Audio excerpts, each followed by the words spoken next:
কথায় অন্তর্ভুক্তিমূলক শব্দ, অন্তর্ভুক্তিমূলক সরকার বারবার বলছিল, কিন্তু আমরা দেখতে পাচ্ছি তাদের অন্তর্ভুক্তির শব্দের অর্থ হলো সমকামীদেরকে অন্তর্ভুক্ত করা, বিকৃত যৌনকামীদেরকে অন্তর্ভুক্ত করা। কিন্তু তাদের এই অন্তর্ভুক্তির মধ্যে এদেশে তৌহিদি জনতা নয়, মুসলমান ইসলামপন্থী সম্প্রদায় অন্তর্ভুক্ত নয়। আমরা দেখেছি সম্প্রতি বিক্রমপুর আতাউর রহমান বিক্রমপুরকে বিশেষ ক্ষমতা আইনে আটক করা হয়েছে। এই বিশেষ ক্ষমতা আইন হলো আইনি প্রক্রিয়ার গালে একটি চপেটাঘাত। এখানে কোনো চার্জশিট নেই, প্রমাণ নেই, বিচার নেই, শুধু সন্দেহের বশে কাউকে জেলে পচানোর নিয়ম আছে। এটি কোনো রাষ্ট্রীয় বিচার নয়, এটি রাষ্ট্রীয় অপহরণ, যার গায়ে কেবল একটি আইনি সিল মারা হয়েছে।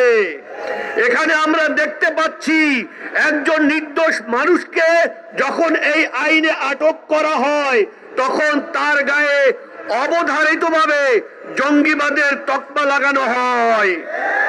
আমরা এখানে দেখতে পাচ্ছি যে এখানে হয়তো পুরনো আয়নাঘর শব্দটি নেই, কিন্তু আয়নাঘরের জায়গায় বিশেষ ক্ষমতা আইন চলে এসেছে।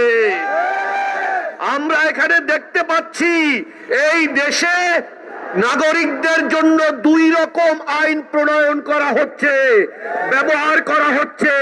সেকুলার এলিটদের জন্য একরকম আইন, আর দাড়ি টুপিওয়ালা সন্দেহভাজন মুসলমানদের জন্য আর এক রকম আইন।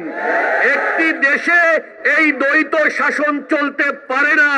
সবার জন্য যদি আইন সমান না হয় তাকে কখনো স্বাধীনতা বলা যেতে পারে না। এই আইনের আসল উদ্দেশ্য কখনো অপরাধ দমন নয়, বরং এই আইনের উদ্দেশ্য হলো ভয়ের পরিবেশ তৈরি করা, ফেরাউনি শাসন তৈরি করা।